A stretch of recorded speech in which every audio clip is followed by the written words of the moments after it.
So everyone knows that the icebergs are melting or that our oceans are full of plastic. But do you know that 89% of women experience violence in the streets of Brazil? Or that only 18 out of 173 countries have specific legislation addressing sexual harassment in public places? If you think that's bad, then 1 in 3 women experience violence at some point in their lives, with around 1 in 10 women experience sexual violence at some point in their lives. However, this isn't just happening in the streets or public places. It's also happening in the workplace. In 2013, the global employment to population ratio was 72% for men, but only 47% for women. Even in peace talks, only 4% of signatories in 31 major peace processes between 1992 and 2011 were women. 2.4% of chief mediators, 3.7% of witnesses, and 9% of negotiators were women. You might be saying that, well, we fund organizations that are supposed to deal with this, but only 6.9 organizations receive funding from UN Women, with only 1 in 10 receiving funding from donors, governments, and international NGOs. You might be asking, how are we supposed to fix this? Well, to start, we could draw more laws and legislation revolving around women.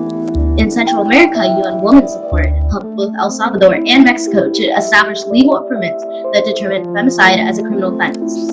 Not only that, but they helped add measures to prevent and punish femicide. We could help them expand to other countries. Not to mention, we should also make legislation asking for wage requirements. And if the wage gap between men and women were evened out, we could produce $28 trillion towards the world's GDP. We should not forget about educating women, as women make up 2/3 of the world's illiterate population. Governments need to make more opportunities for women's education, such as women conferences and free schools.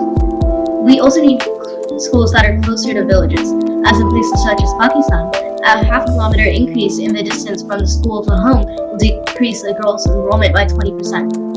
Governments need to make more opportunities for women in role-making decisions, as in Bangladesh, only 0.2% of women are chairs or heads in rural councils.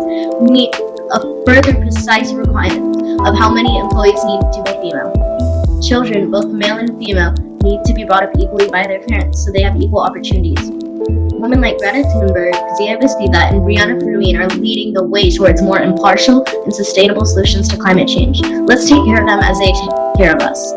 My name is Ritika Gupta, and I'm talking about Sustainable Book 5. Thank you for listening. We believe the future is already here, it's just not evenly distributed.